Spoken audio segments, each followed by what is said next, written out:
আচ্ছা, স্টার্ট করি।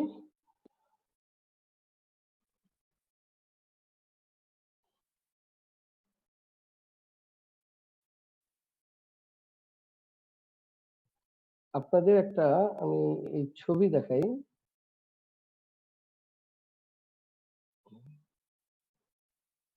দেখেন, এই ছবিটা দেখেন যে থাইরয়েডের যে মূল সেল এটাকে বলে ফলিকুলার সেল। হ্যাঁ, ফলিকুলার সেল। এই পাশে একটা ছবি আছে ডান দিকে, ওখানে দেখবেন যে অনেকগুলো ফলিকুলার সেল, তার মাঝখানে একটা লুমেন, এর ভিতরে কলয়েড বলে, কলয়েড সিক্রেট করে। আর মাঝখানে এখানে কিছু কিছু প্যারাফলিকুলার সেল আছে। প্যারাফলিকুলার সেলগুলো কি তৈরি করে? Calcitonin, প্যারাফলিকুলার sell. আর আপনার এই ফলিকুলার সেলগুলো তৈরি করে থাইরয়েড হরমোন এবং কলয়েড। হ্যাঁ, আচ্ছা, তো থাইরয়েড হরমোন এবং কলয়েড কেমনে তৈরি হয় সেটা আমরা একটু আলোচনা করব। এখন আপনারা যে জিনিস খেয়াল করবেন, এই যে ফলিকুলার সেলটা আছে, বড় করে একটা ফলিকুলার সেল আঁকিয়ে দেওয়া আছে। এই ফলিকুলার সেল এর একটা লুমিনাল সাইড আছে, আর একটা হলো এটা ব্লাডের সংস্পর্শে, এক্সট্রা সেলুলার ফ্লুইডের সংস্পর্শে থাকে। এই দেখেন আমরা যাচ্ছি কিভাবে থাইরয়েড হরমোনটা প্রডিউস হয়, একটু আমরা ব্রিফ জেনে নিই।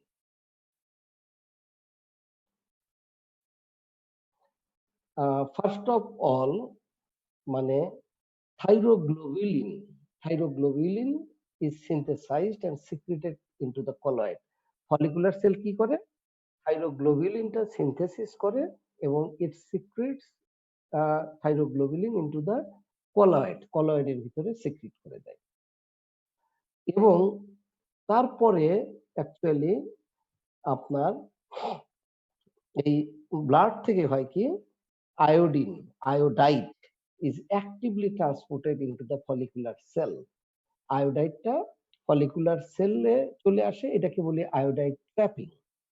তাহলে প্রথমে থাইরোগ্লোবিউলিন সিক্রিট করলো কলয়েডের ভিতরে। ইন দ্য মিন টাইম কি হচ্ছে, আয়োডাইড ব্লাড থেকে সেলের ভিতরে অ্যাক্টিভ ট্রান্সপোর্টের মাধ্যমে ঢুকে যাচ্ছে, এটাকে বলছি আয়োডাইডটা ট্র্যাপড হয়ে যাচ্ছে ফলিকুলার সেলে। তো দেখেন, আয়োডাইড ট্র্যাপড হলো, আয়োডাইডটাও আবার আলটিমেটলি কি হবে, দেখেন কি হয় আয়োডাইডটা, যে আমরা আয়োডাইড তখন আবার কলয়েডাল সারফেসে যাবে, যে ওই কলয়েডের ওখানে চলে যায়, সারফেসে গিয়ে অর্গানিফিকেশন হয়। অর্গানিফিকেশন হলে এটা আয়োডিন হয় আয়োডাইড থেকে। এটা একটা এনজাইম আছে, থাইরয়েড পারঅক্সিডেস এনজাইম। তাহলে থাইরয়েড পারঅক্সিডেস এনজাইম কি করছে, আয়োডাইডকে আয়োডিন করছে। এই আয়োডিনটা হবে কি, টাইরোজিনের সাথে কি হবে, কম্বাইন করবে। এটাকে বলে আয়োডিনেশন অফ টাইরোজিন। আয়োডিনেশন অফ টাইরোজিনটা হয়ে কি হবে, ফর্ম করবে মোনো আয়োডোথাইরোনিন, এমআইটি, এবং ডাই আয়োডোথাইরোনিন। মানে একটা আয়োডিনটা লাগলে মোনো আয়োডো হবে, দুইটা লাগলে ডাই আয়োডো থাইরোনিন। তাহলে এটা হলো, তাহলে শুধু ট্র্যাপিং হলো না, এই ট্র্যাপ থেকে আলটিমেটলি এটা ওই থাইরোগ্লোবিউলিন যেখানে আছে ওখানে আলটিমেটলি সিক্রেটেড হবে। তার আগে লাগবে তার হলো অর্গানিফিকেশন, আয়োডিন তৈরি হইতে হবে আয়োডাইড থেকে। এই আয়োডিন তৈরি হলে এই থাইরোগ্লোবিউলিনের সারফেসে থাকে টাইরোজিন, একটা অ্যামাইনো অ্যাসিড থাইরোগ্লোবিউলিন। এই টাইরোজিনের সাথে কি হয়, আয়োডিনটা কম্বাইন করে তৈরি করে দুটো জিনিস, এমআইটি এন্ড ডিআইটি। এই দুটো হলেই আলটিমেটলি দেখবেন যে থাইরয়েড হরমোনটা তৈরি হচ্ছে। তাহলে মানে 2 এমআইটি মিলে হয় এমআইটি প্লাস ডিআইটি। একটা এমআইটি প্লাস ডিআইটি মিলে হয় T3, মানে ট্রাইআয়োডোথাইরোনিন। আর দুইটা ডিআইটি যখন কম্বাইন করবে তখন হবে হলো T4, টেট্রা আয়োডোথাইরোনিন। তাহলে দুইটা হরমোন এইভাবে তৈরি হয়। এগুলো সবগুলো থাইরোগ্লোবিউলিনের সাথে অ্যাটাচ থাকে, লাগানো থাকে। থাইরোগ্লোবিউলিন এর সাথে অ্যাটাচ তাহলে এখন থাইরয়েড হরমোন লেগে আছে। এরপরে কি হবে, থাইরোগ্লোবিলিন ওই হরমোন লাগানো অবস্থায় সেলের ভিতরে আবার এন্ডোসাইটোসিস হয়ে ঢুকে যাবে, হয়ে প্রোটিওলাইসিস হয়ে কি হবে, মানে থাইরয়েড হরমোনটা ফ্রি হয়ে গেল এবং আয়োডিনেটেড যে থাইরোজিন থাকলো এবং থাইরয়েড হরমোন দুটা আলাদা হয়ে যায়। তারপরে কি হবে, আয়োডিনেটেড টাইরোজিন তার মধ্যে থেকে আয়োডিনটা বের হয়ে আয়োডাইডটা রিসাইকেল করবে, রিসাইকেল করুক এবং T4টা হয় কি, যে থাইরয়েড হরমোন সিক্রেট হলো, T4টা T3 তে কনভার্ট হবে কিছু মোনো ডি আয়োডিনেস এনজাইম।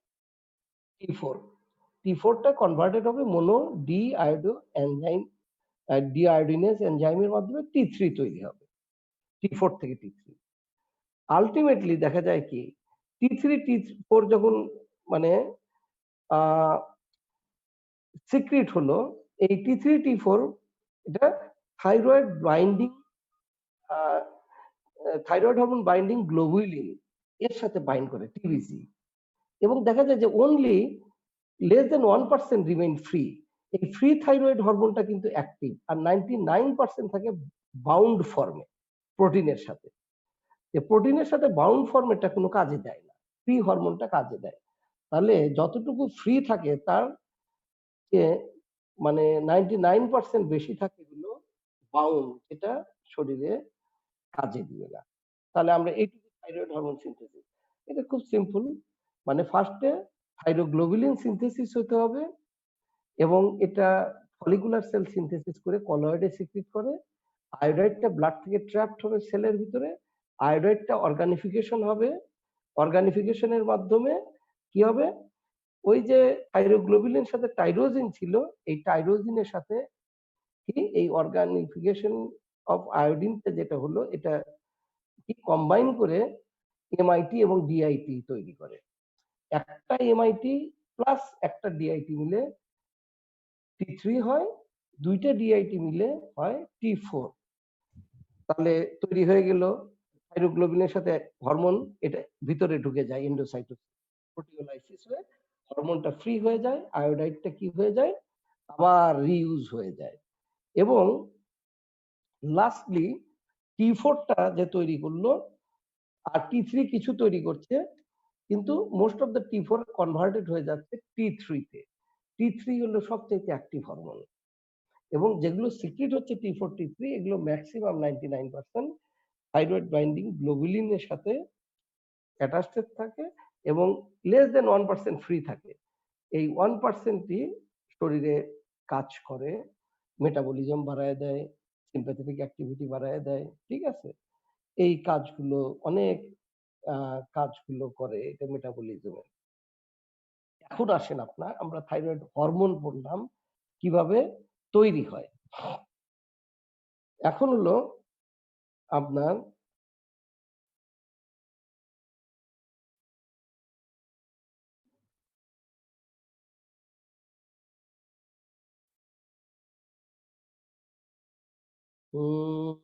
একজন বলছে রিক্যাপ করা যাবে কিনা, ঠিক আছে। আসলে আপনাদের এটা খুব বেশি যে দরকার আছে তা নাই, আপনাদের খুব বেশি দরকার হবে না। যে থাইরয়েড হরমোন ট্র্যাপিং বলা হয়, যে আমাদের হলো যে প্রথম স্টেপে থাইরোগ্লোবুলিনটা ফলিকুলার সেল থেকে কলয়েডের ভিতরে সিক্রিশন হয়, এটা হলো ফার্স্ট স্টেপ। তারপরে ব্লাড থেকে, ব্লাডে তো আয়োডাইড থাকে, এই আয়োডাইডটা অ্যাক্টিভ ট্রান্সপোর্টের ভিতরে মাধ্যমে আসছে হলো কোথায়, ফলিকুলার সেলের মধ্যে ট্র্যাপড হয়ে গেল, আর বের হইতে পারছে না, আয়োডাইডটা ঢুকে গেল, আয়োডাইড ট্র্যাপিং। আয়োডাইড ট্র্যাপিং এর পরে আয়োডাইডের অর্গানিফিকেশন, আয়োডাইড থেকে আয়োডিন হবে। আয়োডিনটা কি হবে আলটিমেটলি, যে ওই যে থাইরোগ্লোবুলিনের গায়ে থাকে টাইরোজিন, এই টাইরোজিনের সাথে আয়োডিনটা যুক্ত হয়ে তৈরি হবে এমআইটি এন্ড ডিআইটি, এবং দুইটা ডিআইটি মিলে T4 তৈরি হয় এবং একটা এমআইটি আর একটা ডিআইটি মিলে T3 তৈরি হয়। তারপরে করে কি, এটা আবার কলয়েড থেকে এন্ডোসাইটোসিসের মাধ্যমে সেলের ভিতরে ঢোকে। থাইরোগ্লোবুলিনটা তার সাথে থাইরয়েড হরমোন অ্যাটাচ আছে, হয়ে থাইরয়েড প্রোটিওলাইসিস হয়, থাইরয়েড হরমোনটা ফ্রি হয়ে গেল। আর এদিকে আয়োডিনেটেড টাইরোজিনটা আবার কি ব্যাক করলো, এখানে আয়োডাইড পুলে চলে গেল। এখন এই থাইরয়েড হরমোনটা যে তৈরি হলো T3 T4, এখান থেকে T4 থেকে আবার কি হচ্ছে, T3 তে কনভার্ট হচ্ছে। তারপরে আলটিমেটলি সিক্রিট করে T3 T4, এবং এগুলো ম্যাক্সিমাম প্রোটিনের সাথে অ্যাটাচ থাকে, যে টিবিজি বলে প্রোটিন, এবং লেস দ্যান 1% ফ্রি থাকে। এই লেস দ্যান 1% ফ্রি যে থাইরয়েড হরমোন থাকে, এই থাইরয়েড হরমোন গুলো শরীরে বিভিন্ন মেটাবলিক অ্যাক্টিভিটি এবং অন্যান্য বিএমআর এগুলো মেইনটেইন করে। জি, এইটুক পর্যন্ত হলো থাইরয়েড হরমোন সিনথেসিস। এখন আমরা আসেন যে এখানকার রেগুলেশনটা দেখে। হাইপোথ্যালামাস, আপনারা জানেন এই হাইপোথ্যালামাস একটা হরমোন তৈরি করে যেটাকে বলে thyrotropin releasing hormone. Thyrotropin releasing hormone, TRH। এই TRH-টা কি করে, stimulates the anterior pituitary to form TSH। তাহলে হাইপোথ্যালামাস থেকে TRH যখন তৈরি হবে, এই TRH stimulates anterior pituitary to form thyroid stimulating hormone। তারপরে দেখবেন যে কি হচ্ছে, এই TSH এর পরে TSH আবার কি করবে, স্টিমুলেটস করে থাইরয়েড গ্ল্যান্ডকে। থাইরয়েড গ্ল্যান্ডকে তৈরি করে T3 T4। তাহলে হাইপোথ্যালামাস থেকে স্টিমুলেশন আসলো TRH এর মাধ্যমে অ্যান্টেরিয়র পিটুইটারি, অ্যান্টেরিয়র পিটুইটারি থেকে কি TSH সিক্রিট হলো, সিক্রিট হওয়ার পরে এই TSH-টা স্টিমুলেটস করছে থাইরয়েড গ্ল্যান্ডকে, এবং থাইরয়েড গ্ল্যান্ড আলটিমেটলি তৈরি করছে T3 and T4। এখন T3 T4 তৈরি হলো, এখন T3 T4 কি হবে, যত বেশি তৈরি হবে এটা ইনহিবিট করবে অ্যান্টেরিয়র পিটুইটারিকে, নেগেটিভ ফিডব্যাক বলি এটা। অ্যান্টেরিয়র T3 T4 যেই একটু বেশি তৈরি হচ্ছে, তখনই অ্যান্টেরিয়র পিটুইটারি সিগন্যাল পাচ্ছে, না আর বেশি TSH সিক্রিট করো না। তার মানে নেগেটিভ ফিডব্যাক দিচ্ছে অ্যান্টেরিয়র পিটুইটারিকে যে আমার আর দরকার নাই তৈরি করার। এটাকে বলে নেগেটিভ ফিডব্যাক। এবং শুধু নেগেটিভ ফিডব্যাক অ্যান্টেরিয়র পিটুইটারিতে দেয় না, এটা আলটিমেটলি হাইপোথ্যালামাসেও নেগেটিভ ফিডব্যাক দেয় যে TRH রিলিজ করো না।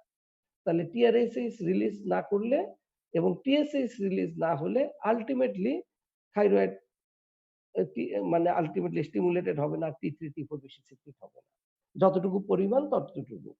যেই কম তৈরি হবে থাইরয়েড হরমোন, তখন এই নেগেটিভ স্টিমুলাস থাকবে না, তখন বেশি বেশি TRH এবং TSH তৈরি হবে। তাহলে এই জন্য দেখেন এটা খুবই গুরুত্বপূর্ণ, কারণ হলো আমাদের যখন দেখি হাইপার থাইরয়েড স্টেটে যখন T3 T4 বেশি বেশি সিক্রিট হচ্ছে, তখন কি হবে, বেশি বেশি তৈরি করতে সেল অটোনোমাসলি বেশি বেশি তৈরি করতে, তখন অ্যান্টেরিয়র পিটুইটারি ইনহিবিট থাকবে, ইনহিবিট থাকার ফলে TSH থাকবে না। সেই জন্য কি যে হাইপার থাইরয়েডিজমে T3 and T4 থাকে হাই এবং TSH থাকে আনডিটেক্টেবল প্রায় বা সাপ্রেস, কারণ অ্যান্টেরিয়র পিটুইটারি এই নেগেটিভ ফিডব্যাকের জন্য T3 T4 দ্বারা আর TSH তৈরি করতে পারে না। তাহলে যখনই আমরা দেখব T3 T4 is very high and TSH is suppressed, তখন মনে হলো হাইপারথাইরয়েডিজম। আর যখন দেখব থাইরয়েডটা তৈরি করতে পারছে না T4 and TSH, তখন নেগেটিভ ফিডব্যাকও আর থাকছে না।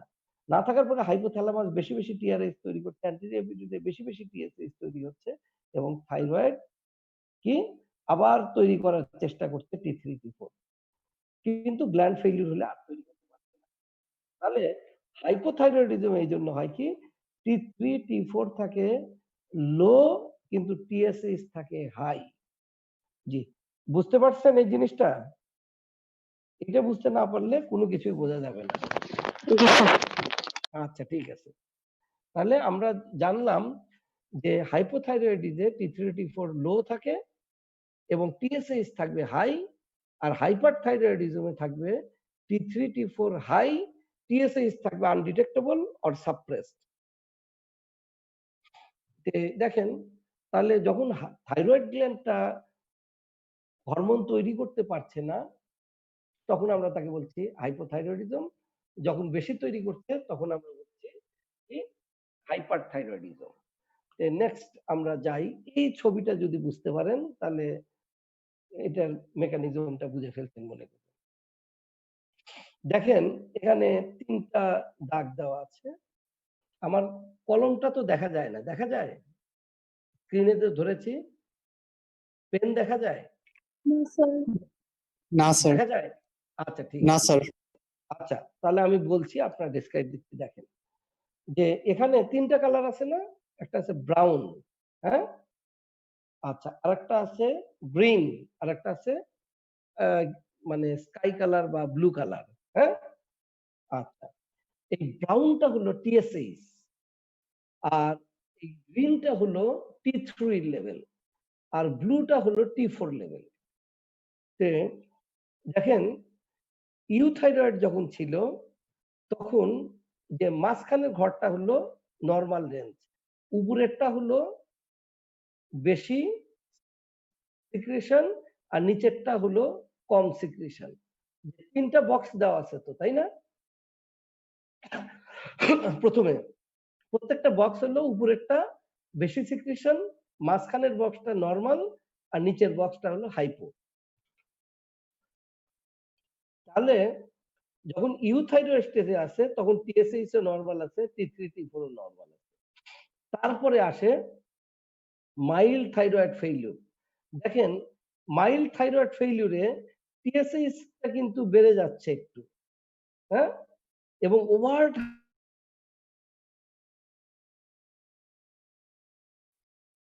এই ছবিটা দেখেন আপনারা, এই ছবিতে খেয়াল করবেন যে ইউথাইরয়েড এখানে টিএসএইচ নরমাল, T3 নরমাল এবং T4 নরমাল।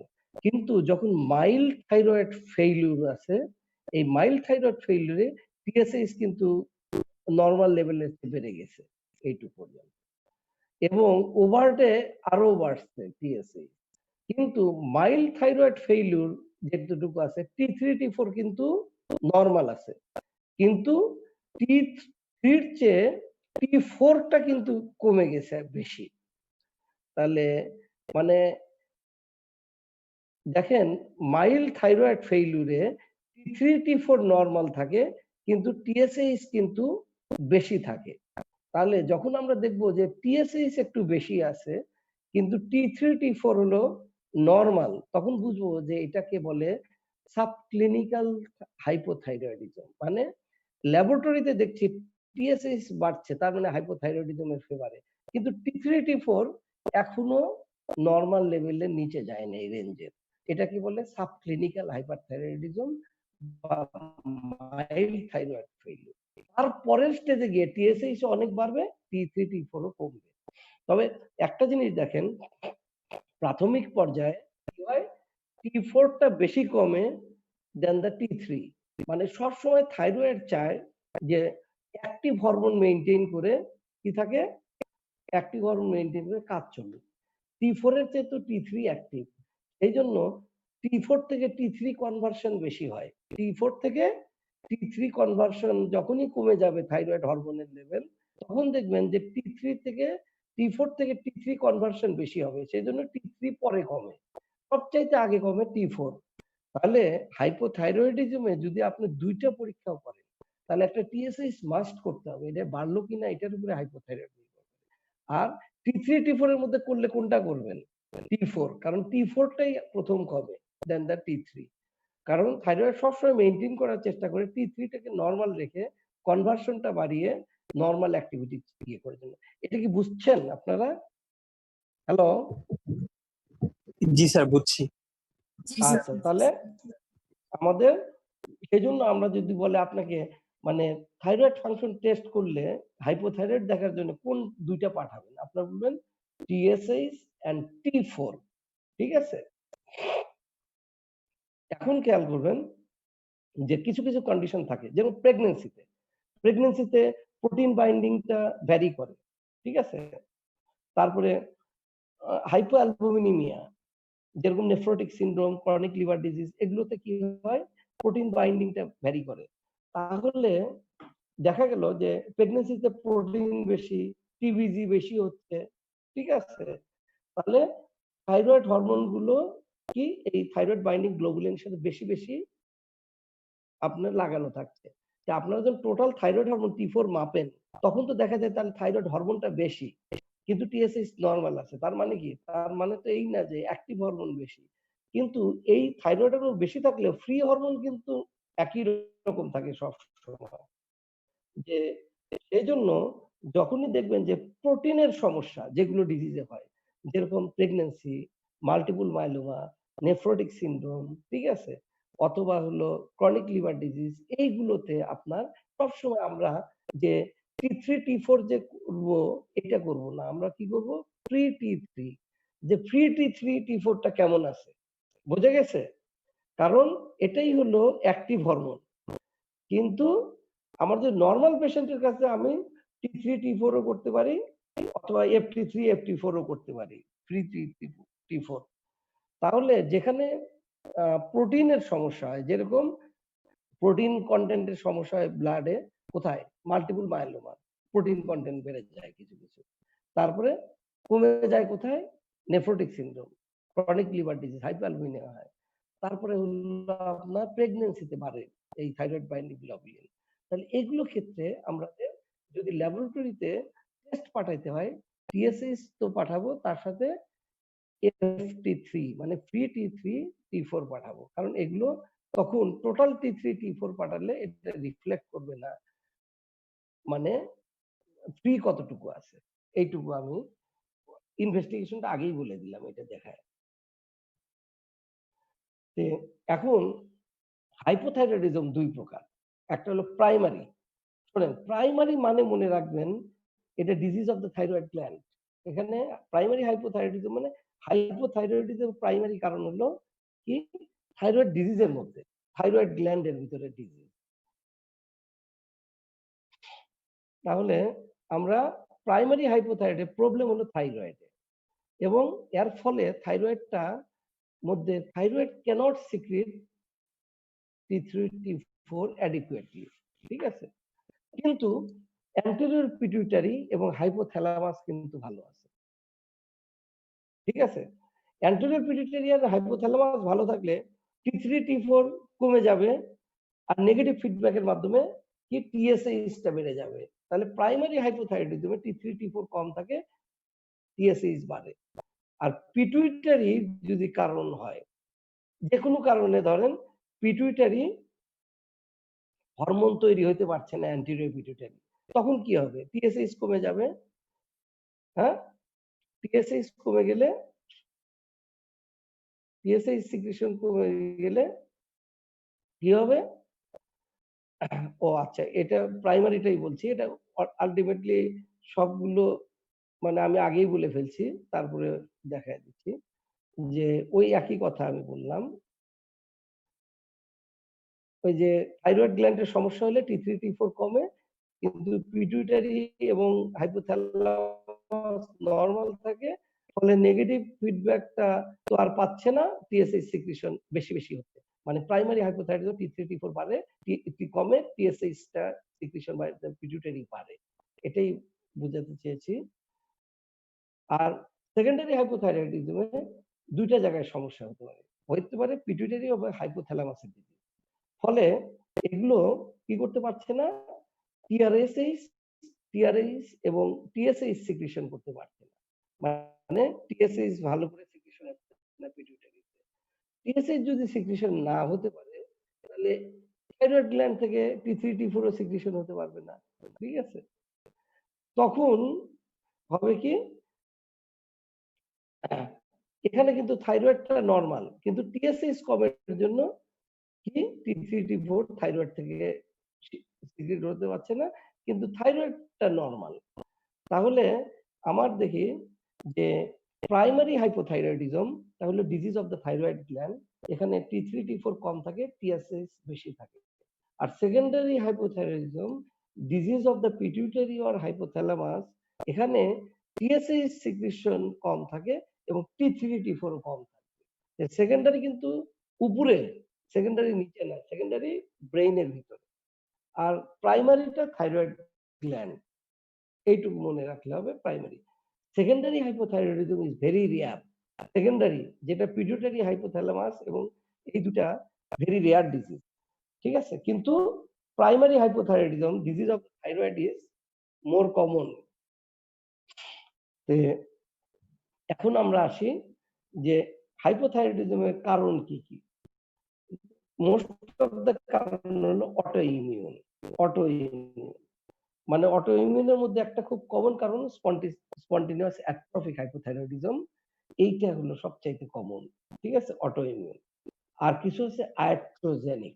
আয়াট্রোজেনিক এর মধ্যে রেডিও অ্যাক্টিভ আয়োডিন, যেরকম গ্রেভস ডিজিজ আমরা কি করি, রেডিও অ্যাক্টিভ আয়োডিন দ্বারা থাইরয়েড গ্ল্যান্ড ডিস্ট্রাকশন করে দেয়, তারপরে ইয়া আলটিমেটলি হাইপোথাইরয়েড হয়ে যায়। অথবা থাইরয়েডেক্টমি মানে টোটাল থাইরয়েডেক্টমি করে ফেলছে, থাইরয়েড হরমোন রিলিজ করতে পারছে।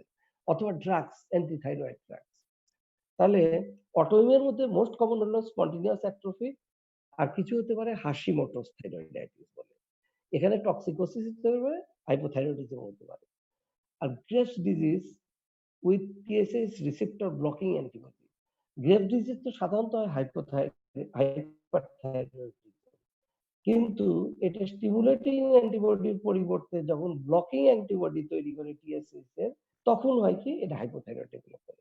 তাহলে আপনারা এত কিছু কারণ না মনে রেখে বলবেন যে অটো ইমিউন, স্পন্টেনিয়াস অ্যাট্রফিক একটাই মনে রাখেন, আর iatrogenic like radioactive iodine ablation and thyroidectomy or sometimes anti-thyroid drugs related, এইটুকু বললে চলবে।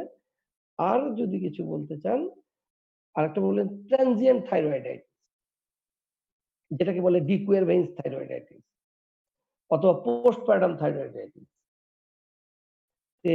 ট্রানজিয়েন্ট থাইরয়েডাইটিস এবং ডিকুয়ারভেন্স থাইরয়েডাইটিস, এটা থাইরয়েডাইটিস। থাইরয়েডাইটিস মানে কি? Inflammation of the thyroid gland. Thyroid গ্ল্যান্ডের ইনফ্ল্যামড। ইনফ্ল্যামড যদি হয়, থাইরয়েড গ্ল্যান্ড থেকে যদি ইনফ্লামেশনের ফলে কিছু থাইরয়েড হরমোন যা তৈরি ছিল স্টোর, সেগুলো শরীরে বের হয়ে গেল হঠাৎ করে। হঠাৎ করে বের হয়ে গেলে কি T3 T4 হঠাৎ করে রিলিজ হলে কি হবে? হাইপারথাইরয়েডিজমের ফিচার হবে। এখন থাইরয়েড গ্ল্যান্ড ইনফ্ল্যামড এর জন্য তো আর থাইরয়েড হরমোন তৈরি করতে পারছে না। তাহলে বেশ কিছুদিন থাইরয়েড হরমোন তৈরি করতে পারছে না। তাহলে থাইরয়েড হরমোনের হাফ লাইফ কিন্তু বেশি, প্রায় ১-১.৫ সপ্তাহ আছে হাফ লাইফ। তাহলে কিছুদিন থাকবে কি হাইপারথাইরয়েডিজম স্টেট। তারপরে কি হবে? আস্তে আস্তে হবে ইউথাইরয়েডিজম, যে থাইরয়েড হরমোনটা যখন পেরিফেরি থেকে আস্তে আস্তে মানে কাজ মানে হাফ লাইফ কমে যাবে, তখন ইউথাইরয়েডিজম হবে। তারপরে দেখা যাবে যে হরমোন তো গ্ল্যান্ডটা তো ইনফ্ল্যামড, পরবর্তীতে কি হচ্ছে আর তৈরি করতে পারছে না কিছুদিন, তখন হলো হাইপোথাইরয়েডিজম ফেজে যাবে। তাহলে থাইরয়েডাইটিসে এরকম ফেজ থাকে। আগে হাইপারথাইরয়েডিজম থাকে, তারপর ইউথাইরয়েডিজম হয়, তারপর কিছুদিন হাইপোথাইরয়েডিজম। আবার ইনফ্লামেশন চলে গেলে গ্ল্যান্ডটা ঠিক হয়ে গেলে আবার ঠিক প্রোডাকশন। এইজন্যই বলি ট্রানজিয়েন্ট থাইরয়েডাইটিস। আর কিছু আছে কনজেনিটাল হাইপোথাইরয়েডিজম, আর হলো কিছু আয়োডিন ডেফিসিয়েন্সি। তাহলে আমরা হাইপোথাইরয়েডিজমের কারণ যদি বলি, তাহলে বলবো একটা হলো autoimmune which is most common, এবং এটা spontaneous atrophy, most common spontaneous atrophy. তারপরে যদি বলি radio iodine ablation and thyroidectomy and antithyroid drug. আচ্ছা, ঠিক আছে, পরে আসছি আপনাদের উত্তর। তারপরে হলো ট্রানজিয়েন্ট থাইরয়েডাইটিস, সাব অ্যাকুয়েট অথবা postpartum thyroiditis, iodine deficiency congenital. আচ্ছা, থাইরয়েডাইটিসে প্রথমে হাইপারথাইরয়েডিজম হবে, তার মানে কি গ্ল্যান্ডটা যদি থাইরয়েড গ্ল্যান্ড ইনফ্ল্যামড হয়, তাহলে এর ভিতরে যে হরমোন ছিল এগুলো সবগুলো ব্লাডে আসবে। ইনফ্ল্যামড গ্ল্যান্ড মানে রিলিজেস হরমোন, ব্লাডে আসলে হাইপারথাইরয়েডিজম হবে, এবং এদের হাফ লাইফ যেহেতু বেশি, অর্থাৎ ৭-৮ দিন ১০ দিন এরকম হাইপারথাইরয়েডিজম স্টেটে থাকবে। তারপরে আস্তে আস্তে ইউথাইরয়েডিজম হবে। কিন্তু থাইরয়েড গ্ল্যান্ড তো আর এটা তৈরি করতে পারছে না হরমোন, কারণ হলো ইনফ্ল্যামড গ্ল্যান্ড ক্যানট প্রডিউস হরমোন। এটা রিলিজ যেটা করে দিছে সেটাই হাইপারথাইরয়েডিজম করছে। তারপর ইউথাইরয়েডিজম হচ্ছে। তারপর কিছুদিন হলো যতদিন ইনফ্ল্যাম থাকছে, গ্ল্যান্ড তৈরি করতে পারছে না, হাইপোথাইরয়েডিজমে চলছে। তারপরে যখন ইনফ্ল্যামেশন চলে গেল, তখন আবার নরমাল হয়ে গেল। এখন বুঝছেন? যে ট্রানজিয়েন্ট থাইরয়েডাইটিসে ডিকুয়ারফান বা ইত্যাদিতে ফার্স্টে হাইপারথাইরয়েডিজম থাকে, তারপর ইউথাইরয়েডিজম, তারপর ট্রানজিয়েন্ট হাইপোথাইরয়েডিজম আবার ঠিক হয়ে যায়। তাহলে এটা সেলফ লিমিটিং ডিজিজ। ওকে,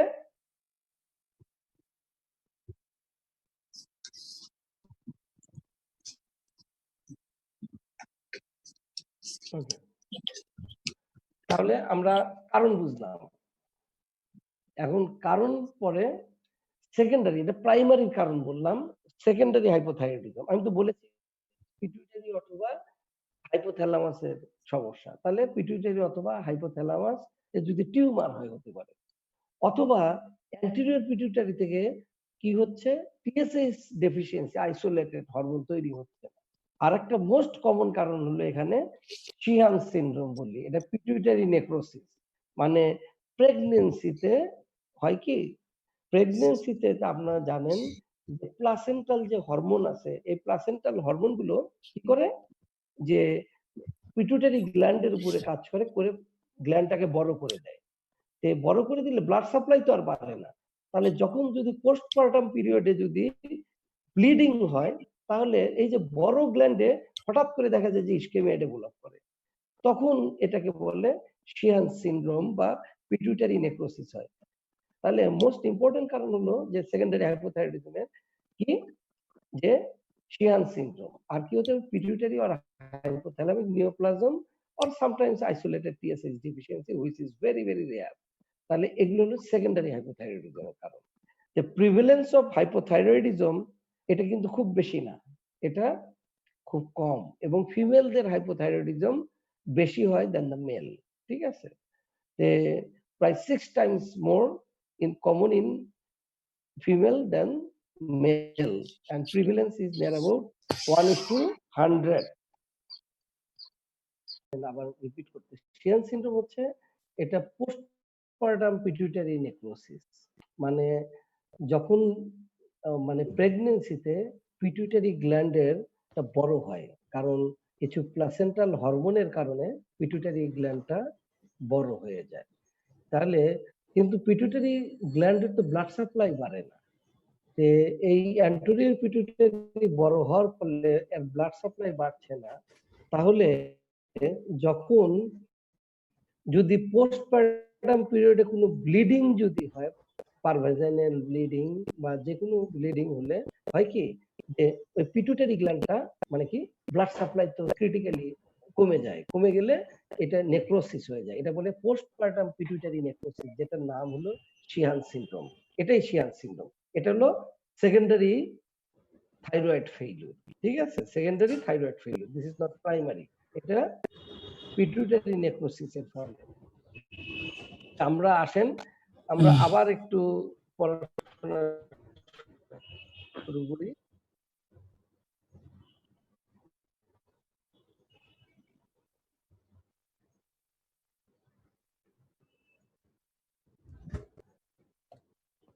ক্লিনিক্যাল ফিচার, ক্লিনিক্যাল ফিচার, এই হাইপোথাইরয়েডিজম ডায়াগনোসিসটা ক্লিনিশিয়ানদের খুব মিস হয়, এবং এই হাইপোথাইরয়েডিজম জিনিস ডিজিজটা, থাইরয়েড ডিজিজ আসলে কি করে, একটু সবাই মিউট করেন তো। আচ্ছা, এটা তো সারা শরীরের মেটাবলিজম এবং প্রত্যেকটা মানে গ্রোথ এন্ড ডেভেলপমেন্টের জন্য দরকার হয় প্রত্যেকটা জায়গা। সেজন্য এটা প্রতিটা সিস্টেমকে কি এফেক্ট করে। আর এই ডিজিজটা আসলে খুব কম, মানে অনেক সময় ক্লিনিশিয়ানরা খুব বেশি মিস করার অনেকগুলো কারণ আছে, এবং এই রোগীগুলো বিভিন্ন সিস্টেমের ডাক্তারের কাছে যায়, স্পেশালিটির কাছে, কারণ এগুলো সব সিস্টেমকে এফেক্ট করে। যেরকম আমি বলি যে এটা অনেক সময় গ্যাস্ট্রোএন্টারোলজিস্টের কাছে যায়, থাইরয়েড ডিসঅর্ডার, হাইপোথাইরয়েডিজম, গ্যাস্ট্রোএন্টারোলজিস্টের কাছে যায় কনস্টিপেশন নিয়ে যায়, কারণ এটা, আর হাইপারথাইরয়েডিজম হলে ডায়রিয়া হয়। তাহলে এই দুইটা কারণে অনেক সময় গ্যাস্ট্রোএন্টারোলজির কাছে যায়। অনেক সময় যাবে দেখবেন ইএনটির কাছে, কি মানে কানে কম শুনি, ডিফনেস হয় হাইপোথাইরয়েডিজমে। তারপরে অনেক সময় যায় কার্ডিওলজিস্টের কাছে, কারণ এদের হয় কি অনেক সময় ব্র্যাডিকার্ডিয়া হয়, অ্যাঞ্জিনাল পেইন হয়, ঠিক আছে? তারপরে হাইপারটেনশন ডেভেলপ এবং অনেক সময় পেরিকার্ডিয়াল এফিউশন ডেভেলপ। অনেক সময় যায় ডার্মাটোলজিস্টের কাছে, কেন? স্কিন গুলো ঠিক হয়ে যাচ্ছে, ড্রাই হয়ে যাচ্ছে, ঠিক আছে? এই জিনিসগুলো বলে, ঠিক আছে?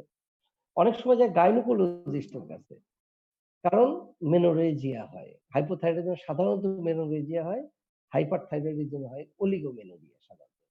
তবে অল টাইপস অফ কি মেনস্ট্রুয়াল প্রবলেম যেকোনো থাইরয়েড ডিজিজ হতে পারে। তাহলে দেখেন অনেক সময় সাইকিয়াট্রিস্টের কাছে যায়, মানে ডিপ্রেশনের ফিচার থাকে, somnolence, মানে সারাদিন ঘুমাচ্ছে, কোনো কিছু ভাল লাগছে না। আবার অনেক সময় সাইকোটিক বিহেভিয়ার হয়, ঠিক আছে? সেজন্য যাচ্ছে এদের কাছে। দেখেন মানে সবগুলো স্পেশালিটির কাছে অনেক সময় এরা যেতে থাকে যে ধরনের সমস্যাগুলো হয়। সেজন্য দেখা যায় যে এটা কখনো গাইনোকোলজিস্টের কাছে যাচ্ছে, কখনো গ্যাস্ট্রোএন্টারোলজিস্টের কাছে, কখনো যাচ্ছে ইএনটি স্পেশালিস্টের কাছে, কখনো ডার্মাটোলজিস্টের কাছে, ঠিক আছে? এইভাবে অনেক সময় ঘুরতে থাকে। তো মোস্ট ইম্পর্টেন্টলি অনেক সময় এরা কোনো ডাক্তারের কাছেই যায় না, কারণ ল্যাক অফ ইন্টারেস্ট এবং কোনো কিছুই ভাল লাগে না। উনাদের যে অসুখ আছে এটাই বোঝে না। ঠিক আছে? যে আমাদের যে সমস্যা হয় এটার জন্য যে বোঝার জন্য এটাই থাইরয়েড হরমোন দরকার। তো বলে না আমার তো কোনো তেমন সমস্যা নাই। এবং দেখা যায় যে ভয়েস চেঞ্জ হয় অনেক সময়। তাহলে অল সিস্টেমকে ডেভেলপ করে। শরীরটা ঠান্ডা থাকে, কোল্ড ইনটলারেন্স থাকে। ঠিক আছে?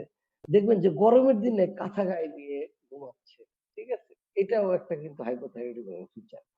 অনেকগুলো ফিচার নিয়ে হাইপোথাইরয়েডিজম আমি একটুখানি আলাপ করি যে তবে হাইপোথাইরয়েডিজমকে ২ ভাগে ভাগ করি। একটা হলো ইনফ্যান্টাইল হাইপোথাইরয়েডিজম আর একটা হলো অ্যাডাল্ট। অ্যাডাল্টের কথা বললাম। এখন ইনফ্যান্টাইল হাইপোথাইরয়েডিজমকে অনেক সময় আমরা বলি ক্রেটিনিজম।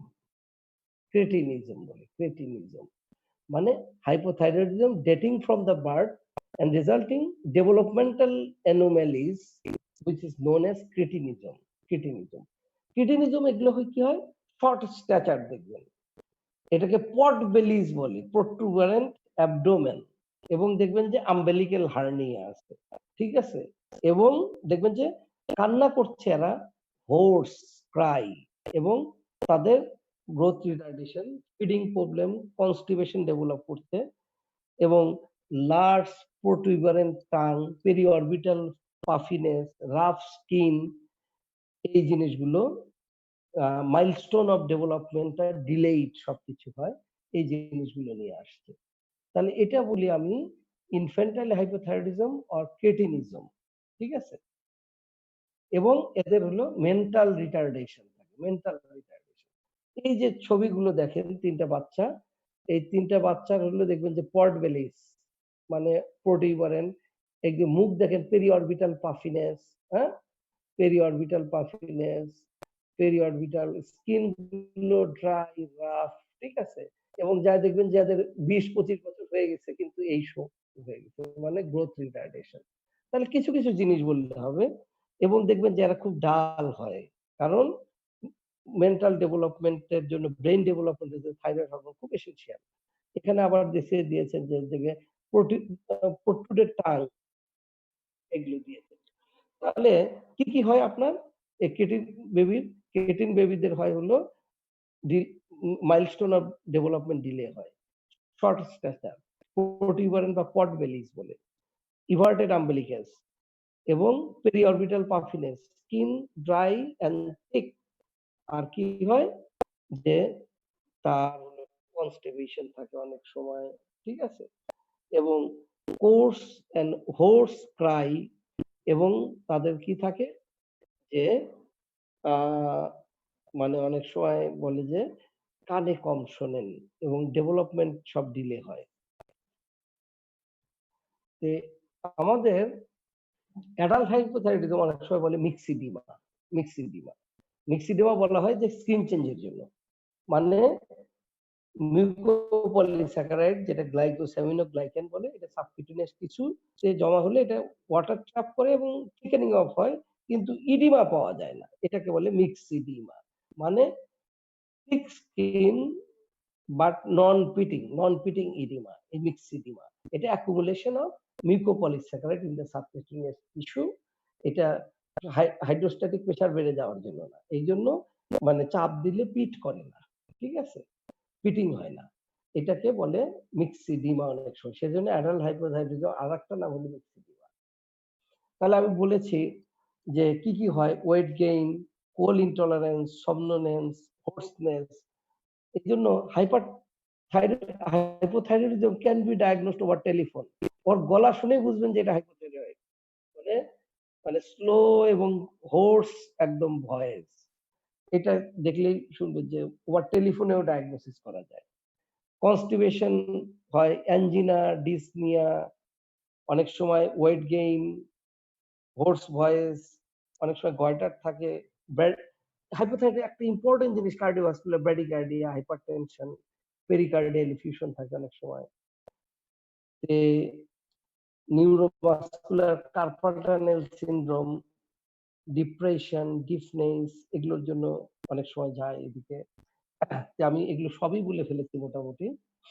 আচ্ছা, যে আমরা হাইপোথাইরয়েডিজমে একটা পেশেন্টের আমরা কি সাইন আমি বলছি, এত কিছু মনে থাকবে না আপনাদের। কয়েকটা জিনিস দেখবেন। একটা দেখবেন স্কিন দেখলে ফার্স্টে শুনবেন ভয়েস, সাইনের ভিতরে ভয়েসটা কেমন হবে? হোর্স ভয়েস।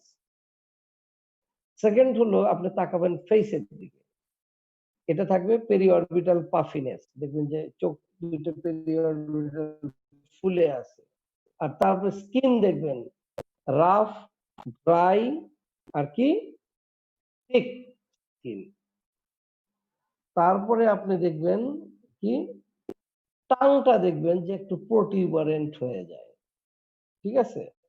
এবং লিপটা হয়ে যায় একটু থিক, থিক লিপ এবং প্রোটিউবারেন্ট টাং। হাত দিলে পালসে হাত দিলে ব্র্যাডিকার্ডিয়া পাবেন অনেক সময়। সবসময় পাওয়া যাবে তা না। ঠিক আছে? অনেক সময় হাইপারটেনশন থাকতে পারে। ঠিক আছে? আর একটা জিনিস আপনারা পাবেন, সেটা হলো খুব সুন্দর সাইন এবং এটা খুব ইম্পর্টেন্ট সাইন, যেটাকে বলি delayed relaxation of the ankle jerk. Ankle jerk তো এরকম টোকা দিলে কি হয়? ফার্স্টে কন্ট্রাকশন হবে, আস্তে আস্তে রিল্যাক্সেশন। এই কন্ট্রাকশন হওয়ার ফলে রিল্যাক্সেশনটা আস্তে আস্তে আস্তে হবে। এটাকে বলে delayed relaxation of the tendon jerk. সাধারণত অ্যাঙ্কেলে খুব ভালো দেখা যায়। তাহলে হাইপোথাইরয়েডে যখন আপনি ইতিহাস শুনলেন যে সারাদিন সে হ্যাঁ গরমের দিনে কাঁথা গায়ে দিয়ে শুয়ে থাকে, মানে কোল্ড ইনটলারেন্স, তার দিন দিন ওজন বাড়ছে, তার হলো কানে একটু কম শুনছে, ঠিক আছে, সারাদিন ঘুমাচ্ছে, মানে somnolence, কনস্টিপেশন হচ্ছে, ঠিক আছে, তারপরে বলে যে আমার কিছুই ভাল লাগে না, ডিপ্রেশন বা ফ্যাটিক এই ধরনের একটা দেখেন। এবং যদি কারো কারো অ্যাঞ্জিনা হয়, ঠিক আছে, যে কারো কারো মেনস্ট্রুয়াল অ্যাবনর্মালিটি হয় ফিমেলদের, এইগুলো নিয়ে যখন প্রেজেন্ট করবে, যখন আপনার এই রোগীটা, তখন আপনি খুঁজবেন তার হলো ফেস দেখবেন, ভয়েস শুনবেন, ঠিক আছে, ফেসের ভিতরে পেরিঅরবিট দেখবেন, লিপ দেখবেন, টাংটা দেখবেন, ঠিক আছে, স্কিনটা দেখবেন, তার পালস দেখবেন ব্র্যাডিকার্ডিয়া আছে কিনা, ব্লাড প্রেশারটা চেক করবেন এবং একটা শেষ মুহূর্তে একটা জিনিস দেখবেন যেটা মানে হার্ট সাইন বলি, যেটা হলো টেন্ডন জার্ক। ঠিক আছে? Delayed relaxation of the tendon jerk. আমি একটা এই যে দেখেন যে এখানে দেখেন ডানের দিকের ইয়েটা একদম ঠিক হয়ে আছে। এদিকে দেখেন পাফি ফেস, পেরিঅরবিটাল ইডিমা, এই জিনিসগুলো। এবং দেখেন এটা থিক স্কিন, এটাও পেরিঅরবিটাল মানে পাফিনেস আছে। দেখেন একটা মানে আগে ট্রিটমেন্টের আগে আর ট্রিটমেন্টের পরে দেখেন ফেসটার চেহারা চেঞ্জ হয়ে গেছে। যে মানে আগে একটু লিন এন্ড থিন হয়ে গেছে চিকিৎসার পরে, তার আগে কিন্তু ছিল থিক লিপ, এগুলো এখন বোঝা যাচ্ছে না, কোর্স, পেরিঅরবিটাল পাফিনেস, এই জিনিসগুলো ছিল। এইটা আমি একটা ভিডিও, এটা হলো delayed relaxation of the ankle jerk. এটা কি দেখা যায়? জি স্যার। আচ্ছা ঠিক আছে, দেখেন যে দেখেন কন্ট্রাকশন করে তারপরে রিল্যাক্স আস্তে আস্তে করছে। অ্যাঙ্কেল জাকটা দেখবেন কন্ট্রাক্ট করার পর আস্তে আস্তে ছেড়ে দেয়, কন্ট্রাক্ট করার পর আস্তে আস্তে ছেড়ে দিচ্ছে, রিল্যাক্সেশন। এটাই হলো ডিলেড রিল্যাক্সেশন।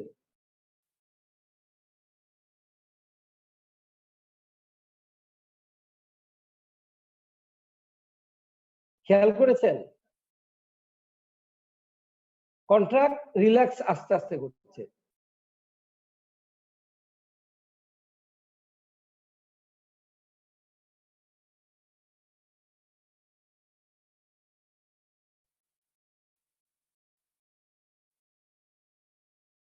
যাই হোক, আপনারা এটা বুঝতে পারছেন যে একটা কন্ট্রাকশন ফেজ থাকে, তারপরে দেখবেন যে ছাড়ছে যখন আস্তে আস্তে আস্তে আস্তে ছাড়ছে। ঠিক আছে? তো এটাই হলো delayed relaxation of the ankle jerk. This is the most important sign.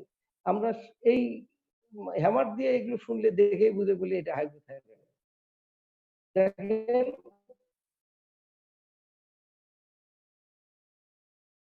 আচ্ছা ঠিক আছে। ও সরি, আবার আচ্ছা দেখি। তাহলে ইনভেস্টিগেশন অফ প্রাইমারি হাইপোথাইরয়েডিজম। প্রাইমারিটা কি? থাইরয়েড ডিজিজের যেটা। তাহলে এটা তো আমি আগেই বলে ফেলছি, T3 T4 কি হবে? কম হবে এবং TSH বেশি হবে। আর সেকেন্ডারি হলে T3 T4 কম হবে, TSH বেশি হবে।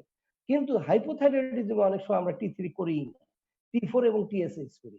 আর যদি ওই প্রোটিনের সমস্যা থাকে তাহলে FT4 and TSH করি। ঠিক আছে? সেকেন্ডারি হাইপোথাইরয়েডিজমে TSH is not important but T3 T4 is important. ঠিক আছে? T3 T4 is important. কারণ অনেক সময় দেখা যায় যে সেকেন্ডারি হাইপোথাইরয়েডিজমে আসলে তো TSH কমে যাওয়ার জন্য T3 T4 কমছে। কিন্তু এখানে দেখা যায় যে TSH অনেক সময় নরমাল থাকে। কারণ কিছু কিছু TSH মানে আমাদের যে পরীক্ষাতে যন্ত্রতে করি, এগুলো ইনঅ্যাক্টিভ TSH গুলো ওইটাকে ডিটেক্ট করে ফেলে। তাহলে TSH অনেক সময় নরমাল থাকে, T3 T4 কম থাকে। তাহলে যদি প্রাইমারি হাইপোথাইরয়েডিজমে কি ফাইন্ডিং থাকবে? T4 কম, TSH বেশি, অথবা T3 T4 কম, TSH বেশি। সেকেন্ডারি হাইপোথাইরয়েডিজমে T3 T4 কম এবং TSH কম অথবা অনেক সময় নরমাল থাকে। কম অথবা নরমাল থাকে। আপনারা কম বললেও চলবে, শুধু নরমাল না। আচ্ছা, T4 and TSH measurement in primary hypothyroidism. TSH usually low but maybe normal in secondary, যেটা বলছি। কিন্তু কিছু কিছু জিনিস থাকে, যেরকম অ্যানিমিয়া থাকে, সাধারণত নর্মোসাইটিক নর্মোক্রমিক থাকে, কিন্তু সামটাইম ম্যাক্রোসাইটিক থাকে। ম্যাক্রোসাইটিক ম্যাক্রোসাইটিক থাকে। এই ম্যাক্রোসাইটিক অনেক সময় বলে যে ম্যাক্রোসাইটোসিস উইদাউট অ্যানিমিয়ার কারণ কি? তখন অনেক সময় তোমরা বলবা যে কি? Hypothyroidism, macrocytosis one of the cause. এবং অনেক সময় দেখা যায় মাইক্রোসাইটিক অ্যানিমিয়া হয়। দেখবা যে যাদের মেনোরেজিয়া হচ্ছে, দেখবেন যে মেনোরেজিয়া তার ফলে আয়রন ডেফিসিয়েন্সি নেই হচ্ছে, তাদের মাইক্রোসাইটিক অ্যানিমিয়া হচ্ছে। অনেক সময় হেমোরয়েড হয়ে যায় কনস্টিপেশন হতে হতে। আমি তো একজনকে পেয়েছি যে তার হলো সার্জন তার কি করছে, হেমোরয়েডেক্টমি করে দিয়েছে। তারপরেও অ্যানিমিয়া হচ্ছে, তারপরেও ঠিক হয় না। আসলে তার ছিল হলো সিভিয়ার কনস্টিপেশন। আর এই কনস্টিপেশনটার কারণ হলো হাইপোথাইরয়েড। তার জন্য হেমোরয়েড হয়ে গেছে, হেমোরয়েডেক্টমি করে দিচ্ছে, তারপরেও এগুলো ঠিক হয় না। তার মানে কি? এটা হাইপোথাইরয়েডিজম ঠিক না করলে এগুলো ঠিক হবে না। হেমোরয়েড থেকে অনেক সময় দেখা যায় আয়রন ডেফিসিয়েন্সি হয়, মেনোরেজিয়া থেকে অনেক সময় হয়। তাহলে অ্যানিমিয়াও থাকতে পারে পেশেন্টের। এবং হাইপার কোলেস্টেরোলেমিয়া, তখন কোলেস্টেরল মেটাবলিজমের সমস্যা হয়, তখন হাইপার কোলেস্টেরোলেমিয়া। ইসিজিতে অনেক সময় একটা জিনিস থাকে ব্র্যাডিকার্ডিয়া। ব্র্যাডিকার্ডিয়া থাকে অনেক সময়, যখন পেরিকার্ডিয়াল এলিভেশন থাকবে তখন বলে লো ভোল্টেজ ইসিজি থাকে। চেস্ট এক্সারসাইজে কার্ডিওথোরাসিক রেশিও অনেক সময় বাড়বে পেরিকার্ডিয়াল এলিভেশনে। তাহলে আমরা পরীক্ষা কি কি করব? আমরা যদি বলি তখন আমরা বলবো যে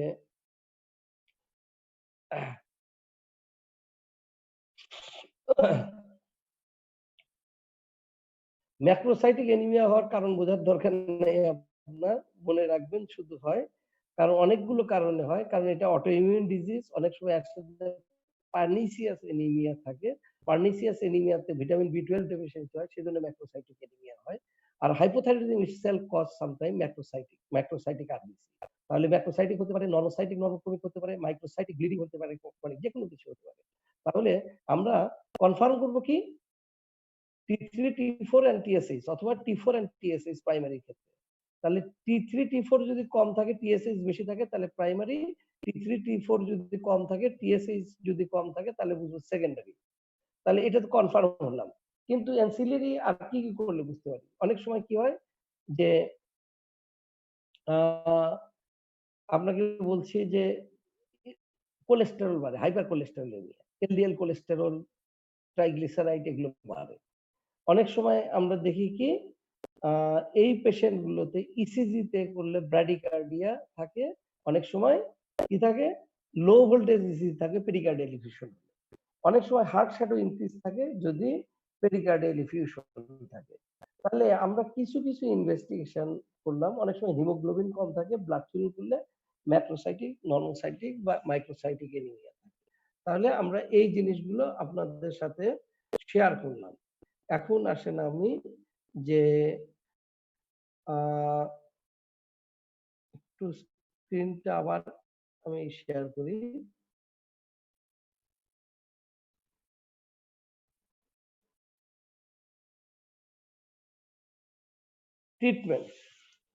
ট্রিটমেন্ট দেবেন লাইফ লং থাইরক্সিন রিপ্লেসমেন্ট। আপনাদের আমরা ফ্রিকুয়েন্টলি বলি যে কতদিন দিবেন, বলবেন যে সারা জীবন, কারণ তৈরি হচ্ছে না, এটা বাইর থেকে সারা জীবন খেতে হবে।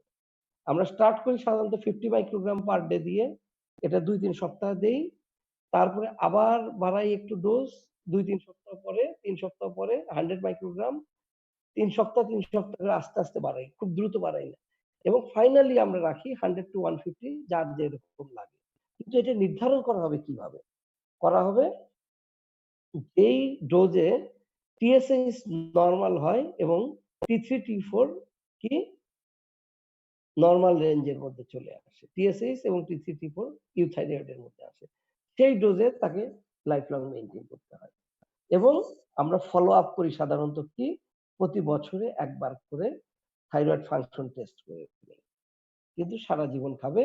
থাইরয়েড ওষুধ যেরকম থাইরক্সিন সব সময় খাবে এমটি স্টমাক এবং সিঙ্গেল ডোজ, কারণ হাফ লাইফ অনেক বেশি। সিঙ্গেল ডোজে খাবে, এমটি স্টমাকে খাবে এবং লাইফ লং খাবে। 50 মাইক্রোগ্রাম দ্বারা শুরু করি, আস্তে আস্তে কি করি 2-3 সপ্তাহ পর পর ডোজ বাড়াইতে থাকি, এবং আমরা কি করি টিএসএইচ আর T4 টাকে দেখে আমরা ডোজটাকে অ্যাডজাস্ট করি, এবং যখন ডোজ অ্যাডজাস্টেড হয়ে গেল তারপরে ইয়ারলি এটাকে ফলো আপ করি।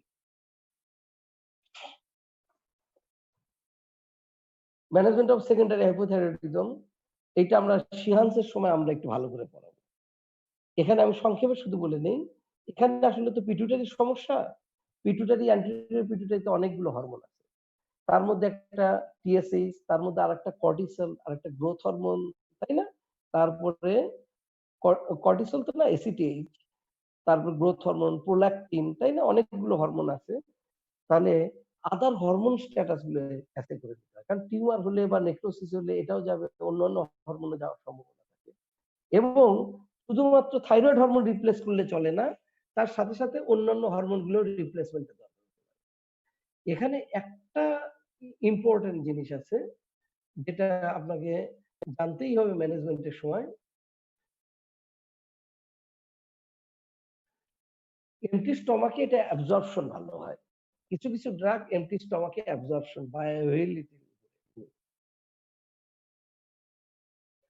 আচ্ছা, আমাদের অন্যান্য হরমোন, একটা জিনিস মনে রাখবেন, যখন সেকেন্ডারি হাইপোথাইরয়েডিজম ট্রিট করবেন, তার মানে পিটুইটারি অথবা হাইপোথ্যালামাসের কারণে হচ্ছে, তখন মানে কিন্তু আদার হরমোন লাগতে পারে, তার মধ্যে একটা ইম্পর্টেন্ট হলো থাইরয়েড, কারণ অ্যান্টেরিয়র পিটুইটারি থেকে এসিটিএইচ তৈরি হয় যেটা অ্যাড্রেনাল গ্ল্যান্ড থেকে কর্টিসল রিলিজ করে।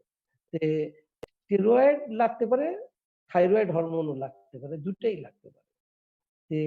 এই দুইটার মধ্যে আপনি যদি আগে কখনো থাইরয়েড হরমোন রিপ্লেস করেন তাহলে ডেঞ্জারাস হবে, কারণ থাইরয়েড হরমোন মেটাবলিজম বাড়ায় দিবে, স্টেরয়েডের রিকোয়ারমেন্ট অনেক বাড়ায় দিবে, অ্যাডিসোনিয়ান ক্রাইসিসে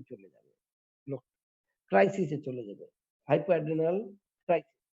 সেই জন্য এগুলোতে যখন দেখবেন যে সেকেন্ডারি হাইপোথাইরয়েডিজম, অলওয়েজ ফার্স্ট কি করবেন, দিবেন হলো স্টেরয়েড রিপ্লেসমেন্ট, তারপরে দিবেন হলো থাইরয়েড হরমোন। কারণ থাইরয়েড হরমোন রিপ্লেসমেন্টের জন্য না থাকলেও মারা যাবে না, কারণ এটা বছরের পর বছর অনেক সময় এরকম থাকে। কিন্তু থাইরয়েড হরমোন যদি আগে দেন তাহলে কি হবে, এটা মেটাবলিজম সবকিছু বাড়ায় দিবে। আপনারা সবসময় আগে রিপ্লেস করবেন হলো স্টেরয়েড, তারপরে রিপ্লেস করবেন হলো কি থাইরয়েড, যখন আপনাদের কি হবে যে secondary hypothyroidism. This is not for primary hypothyroidism, কারণ সেখানে যখন দুইটার কোশ্চেন আসবে তখন। এটা কি বুঝতে পারছেন? জি স্যার, জি স্যার বুঝেছি। ওকে।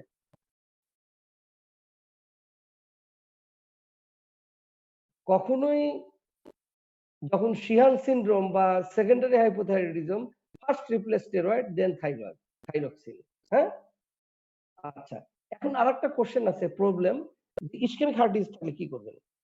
ইসকেমিক হার্ট ডিজিজ হলে থাইরয়েড হরমোন রিপ্লেস করা খুব ডিফিকাল্ট হয়ে যায়, কারণ থাইরয়েড হরমোন যখনই আপনার খাবে তখন মেটাবলিজম বেড়ে যাবে, মেটাবলিজম বেড়ে গেলে ডিমান্ড বাড়বে, ডিমান্ড বেড়ে গেলে মায়োকার্ডিয়াল ইসকেমিয়া বাড়বে, ইনফার্কশন অথবা সাডেন ডেথ হতে পারে।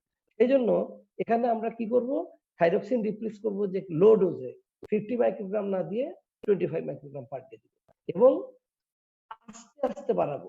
আগে দিচ্ছিলাম 3 সপ্তাহ, সেটা 4 সপ্তাহ 5 সপ্তাহ করে দেন, আস্তে আস্তে বাড়িয়ে দেন, স্পেসিং ডোজ বাড়ানোর ক্ষেত্রে বাড়ায় দেন। যদি দেখেন যে না, কি হয়, চেস্ট পেইন হয়, তখন চেস্ট পেইনের চিকিৎসা করেন ইসকেমিক হার্ট ডিজিজের। ইসকেমিক হার্ট ডিজিজের অ্যাসপিরিন দিবেন, স্ট্যাটিন দিবেন, বিটা ব্লকার এবং নাইট্রেট, এগুলো দিয়ে তারপরে আপনি কি করবেন যে থাইরক্সিন রিপ্লেস করবেন, স্টার্ট উইথ লো ডোজ, হ্যাঁ, এবং ডোজটা বাড়াবেন হলো বেশি স্পেস দিয়ে, ঠিক আছে? এবং আলটিমেটলি যদি লাগে তাহলে কি, মানে পিসিআই লাগতে পারে, পারকুটেনিয়াস করোনারি ইন্টারভেনশন করে তারপরে আপনাকে এটা রিপ্লেস করতে লাগবে ইসকেমিক হার্ট ডিজিজ।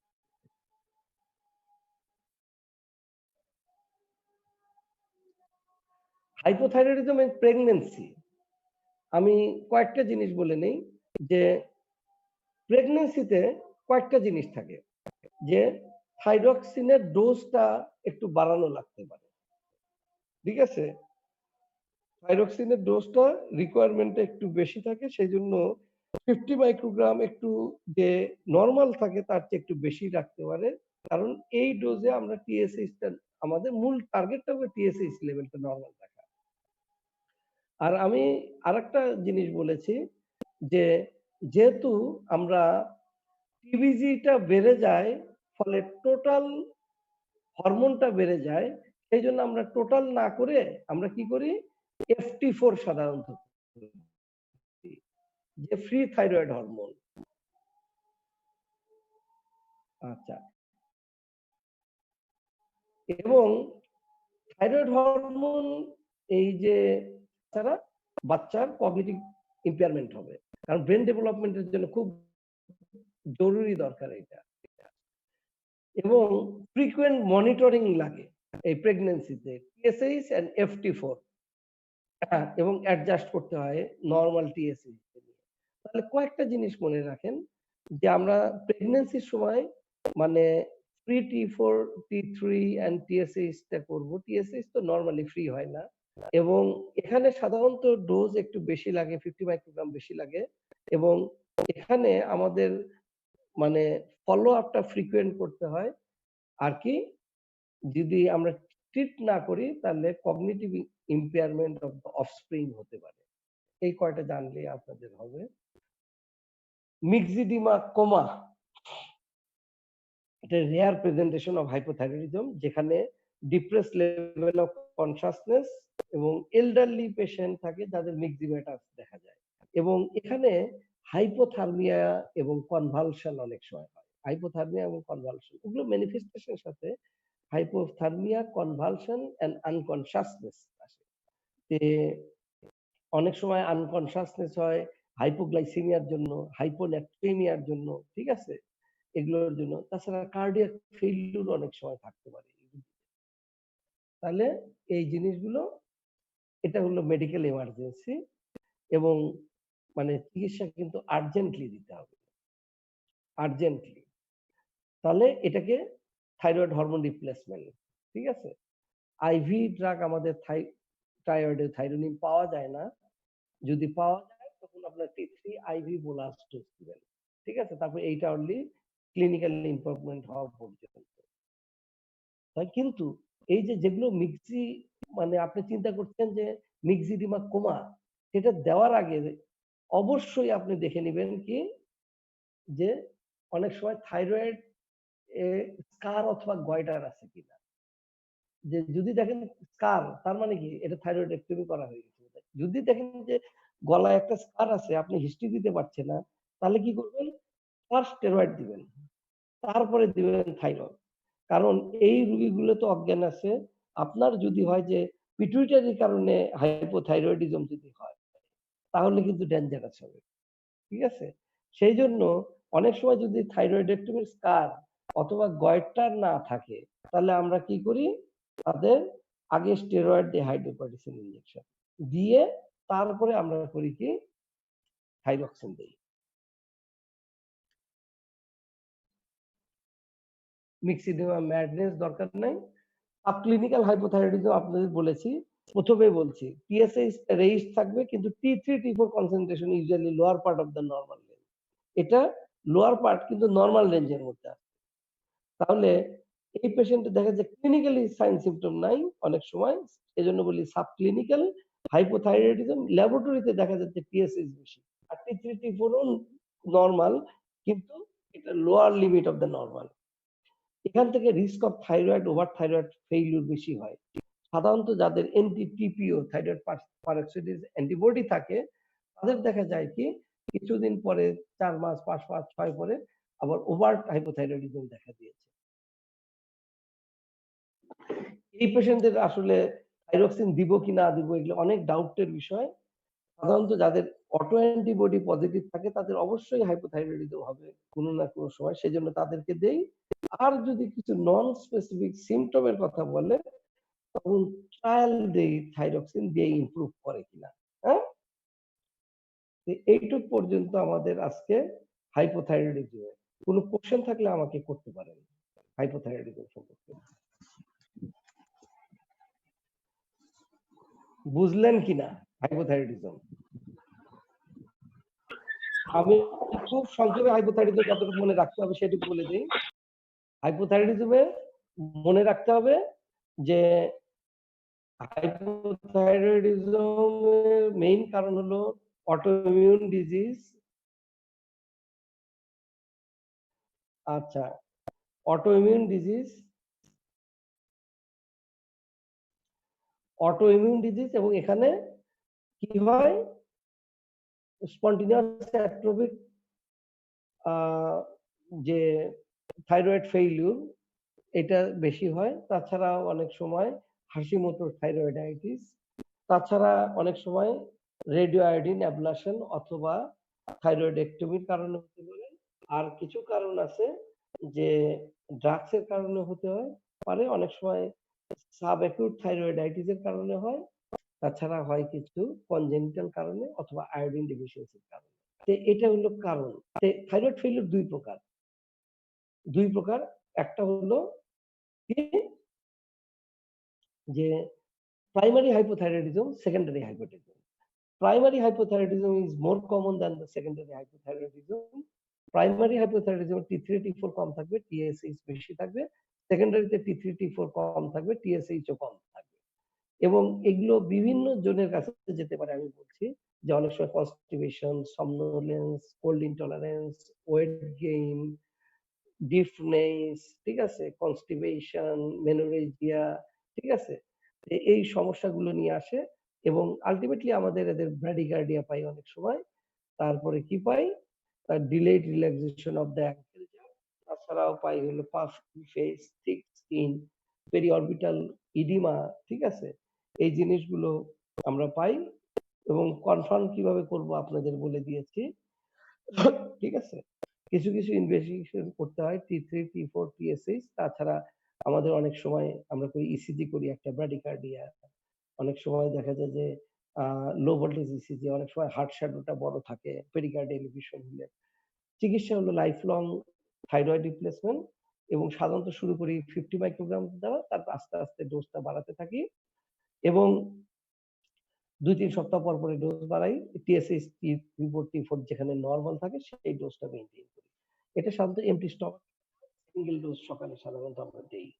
আর যে সমস্যা থাকে যে সেকেন্ডারি যদি কারো থাকে তাহলে আগে আমরা স্টেরয়েড রিপ্লেস করব, তারপরে হলো থাইরক্সিন রিপ্লেস করব। তো এই হলো আমাদের মোটামুটি হলো হাইপোথাইরয়েডিজম সম্পর্কে আপনাদের লেকচার। এখন আমাদের আপনাদের কোশ্চেন গুলো আমি আসি। আপনারা বলেছেন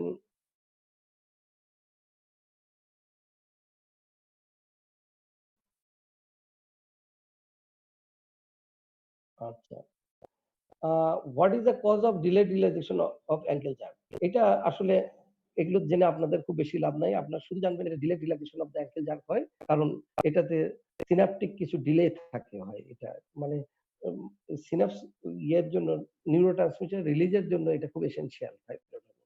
যাই হোক, এটা ডিলেড রিল্যাক্সেশন অফ দ্য, কারণ এটা কন্ট্রাকশন ফেজ আছে, এরকম কন্ট্রাক্ট করে এবং রিল্যাক্স করে। এই রিল্যাক্সেশন আমি কন্ট্রাকশনটা ছবিতে দেখিয়েছি। রিল্যাক্সেশন করার সময় আস্তে আস্তে আস্তে আস্তে রিল্যাক্স করবে, এটা হলো ডিলেড রিল্যাক্সেশন। ইসকেমিক হার্ট ডিজিজে ডোজ কমায় স্টার্ট করবো কেন বুঝি নাই।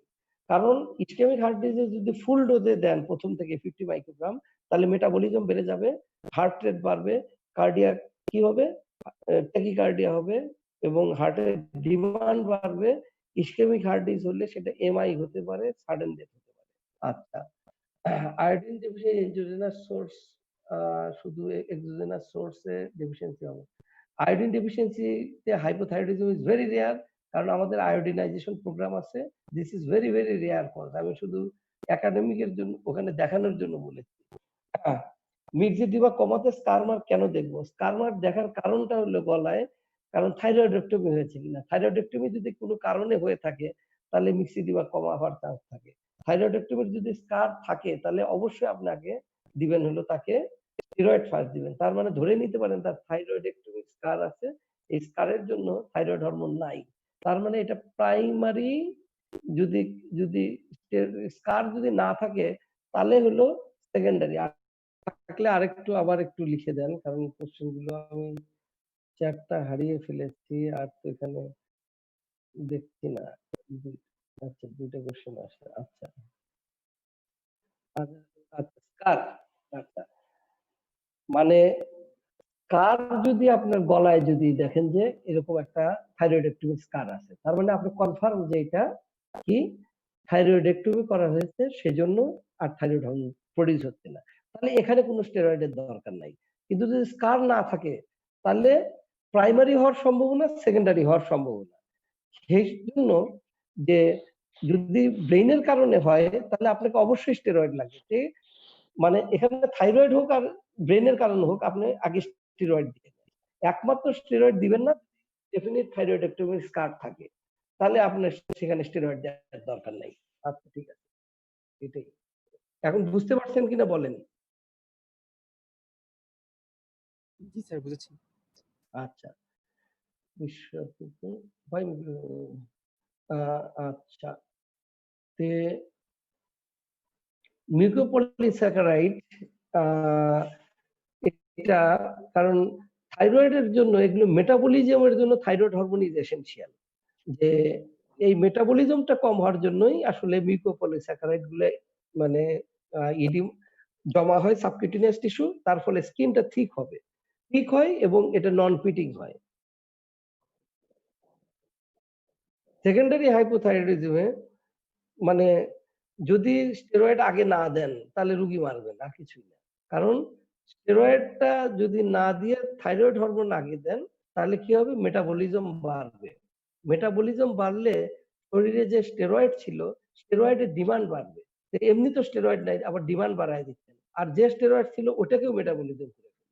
তাহলে তো শরীরে আর কোনো স্টেরয়েডই থাকলো না, এবং স্টেরয়েড না থাকলে কি হবে, পেশেন্ট হাইপোঅ্যাড্রিনালিজম হবে এবং ক্রাইসিসে চলে যাবে।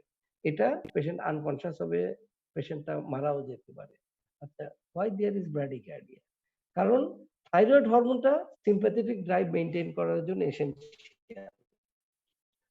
সেজন্য দেখবেন হাইপারথাইরয়েডিজম হয় ট্যাকিকার্ডিয়া, আর থাইরয়েড হরমোন না থাকলে হবে এটা ব্র্যাডিকার্ডিয়া। আচ্ছা, আর কিছু, আর কোন কোশ্চেন আছে?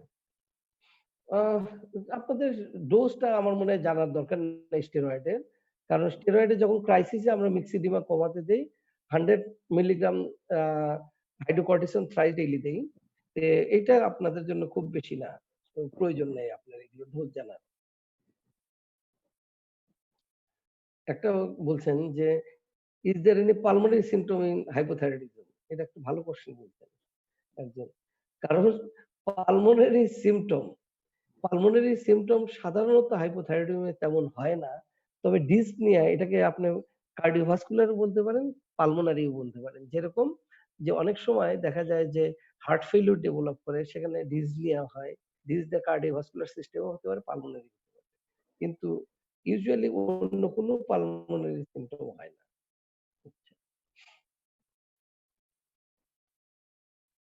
আর কোনো কোশ্চেন?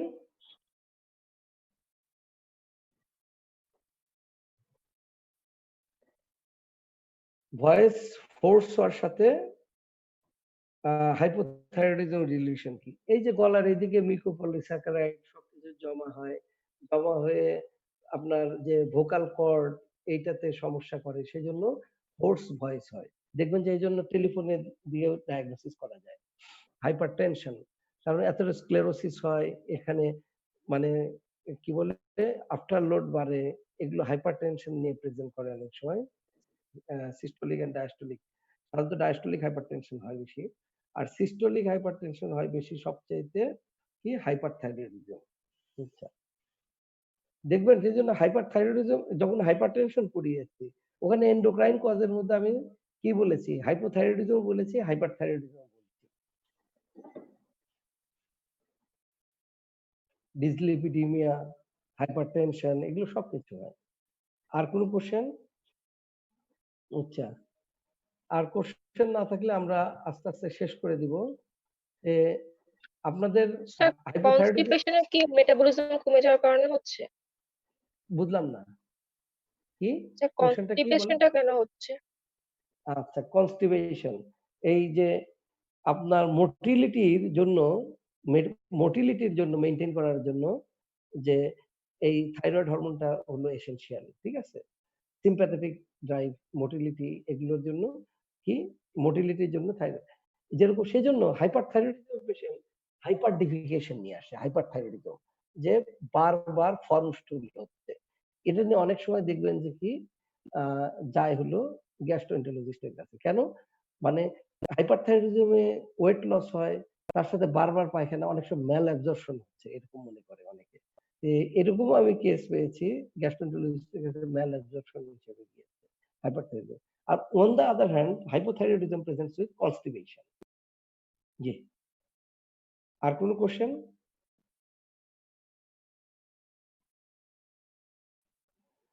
আজকে কি আর প্রসিড করবো? আমার মনে হয় না। ডায়াবেটিসটা স্টার্ট করবো কিনা সেটা চিন্তা করছিলাম, অথবা হাইপারথাইরয়েডিজম। তাহলে আপনারা এত ডিটেইল জানতে চাইবেন না, এত ডিটেইলস না জেনে আপনি এই জিনিসটাকে খুব সংক্ষেপ করে ফেলবেন, কারণ হাইপোথাইরয়েডিজম সম্পর্কে এত ডিটেইল জেনে আপনার তেমন কিছু লাভ হবে না। আপনি শুধু জানবেন hypothyroid is two types, primary and secondary. প্রাইমারিতে মেইন প্রবলেম হলো thyroid gland cannot produce thyroid hormone due to intrinsic disease of the thyroid. And secondary, thyroid gland is normal, but main problem lies within the hypothalamus or pituitary. This cannot secrete adequate TSH so that there is decreased production of the T3 and T4. আচ্ছা, এখন primary hypothyroidism, ঠিক আছে, is more common than the secondary hypothyroidism. If you primary hypothyroidism এর যদি কারণ জানেন, সে কারণটার ভিতরে number 1 বলবেন অটোইমিউনিটি, অটোইমিউন হাইপোথাইরয়েডিজম। এটা স্পন্টেনিয়াস অ্যাট্রফিক সাধারণত। আর কিছু কারণ জানলে আপনি জানবেন হাশিমোটোর থাইরয়েডাইটিস, আর জানবেন হলো কি radio ablation of the thyroid gland, অথবা থাইরয়েডেক্টমি, অথবা অ্যান্টিথাইরয়েড ড্রাগ, অথবা সাবঅ্যাকিউট থাইরয়েডাইটিস, অথবা কি কনজেনিটাল। কয়টা? এখন আপনার ক্লিনিক্যাল ম্যানিফেস্টেশনের মধ্যে জানবেন এই রোগীগুলো সাধারণত হোর্স voice, cold intolerance, weight gain, ঠিক আছে, এবং তাদের কি হয় যে somnolence, সারাদিন ঘুমাচ্ছে, ঠিক আছে, ডিপ্রেশন, ফ্যাটিগ, ঠিক আছে, বডি এক, এটা হয়, বডি এক অনেক সময় হয়, এবং কনস্টিপেশন, এবং ফিমেলদের ক্ষেত্রে অলিগোমেনোরিয়া সাধারণত হয়, অলিগোমেনোরিয়া তো মেনোরেজিয়া হয়, এবং অনেক সময় ইসকেমিক হার্ট ডিজিজের সিমটম নিয়ে আসে, ঠিক আছে। যে আমরা যদি এই পেশেন্টগুলোকে কি করি, পালস দেখি ব্র্যাডিকার্ডিয়া পাবো, স্কিন দেখলে ড্রাই রাফ, হ্যাঁ, এবং থিক স্কিন, এবং পেরিঅরবিটাল পাফিনেস, কথা বললে হোর্স ভয়েস পাবো, এবং আমরা অনেক সময় লার্জ লিপ এবং প্রোট্রুডেড টাং, ঠিক আছে। আর কি পেতে পারি, আমরা পেতে পারি যে delayed relaxation of the ankle jerk, তাহলে এটা পেতে পারি। তারপরে আপনি বলবেন যে আমরা একটা মাত্র ইনভেস্টিগেশন করলে কনফার্ম করার জন্য T4 and TSH, আর যদি বলেন T3, T4, TSH, তাহলে অসুবিধা নাই। তাহলে কি থাকবে, T4 থাকবে কম, TSH থাকবে বেশি। আচ্ছা, তাহলে চিকিৎসা কি দিব? আর কিছু ইনভেস্টিগেশন করবেন অ্যান্সিলিয়ারি, যে লিপিড প্রোফাইল করতে পারেন, তার একটা complete blood count with peripheral blood fill করতে পারেন, তার করতে পারেন হলো ইসিজি চেস্ট এক্সরে করতে পারেন, ঠিক আছে। এবং আমি এই পেশেন্টগুলোতে যখন চিকিৎসা করব থাইরয়েড হরমোন রিপ্লেসমেন্ট দিব, এবং এদের 50 মাইক্রোগ্রাম দিয়ে আস্তে আস্তে বাড়িয়ে দিব, লাইফ লং দিব, এমটি স্টমাকে দিব, ঠিক আছে। এই জিনিসগুলো মনে রাখবে, সিঙ্গেল ডোজে দিবেন। সেকেন্ডারি হাইপোথাইরয়েডিজমের কজ হলো হাইপোথ্যালামাস অথবা পিটুইটারি টিউমার, আর অনেক সময় সিহান সিনড্রোম বলে, যে পোস্টপার্টাম পিটুইটারি নেক্রোসিস। এটা ম্যানেজমেন্টে একটা জিনিস আছে, যেখানে আপনি কি করবেন, থাইরয়েড রিপ্লেসমেন্টটা আগে শুরু করবেন না, তার আগে স্টেরয়েড করে তারপরে থাইরয়েড রিপ্লেসমেন্ট করবেন, এইটুকু।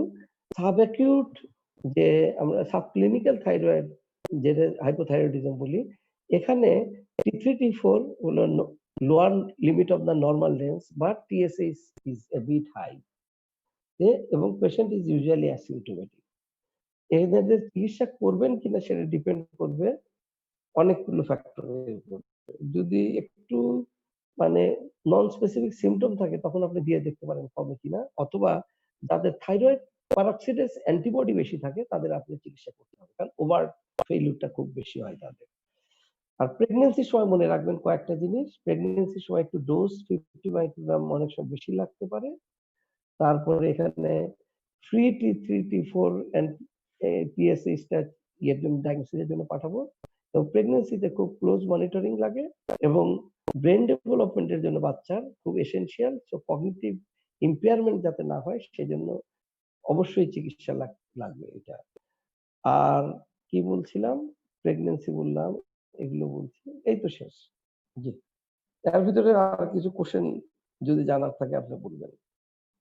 ঠিক আছে, কালকে আমরা দেখি যদি পারি আমি ডায়াবেটিস অথবা থাইরয়েড, হাইপোথাইরয়েড দিয়ে শুরু করব, তারপর অন্যান্য গ্ল্যান্ডের।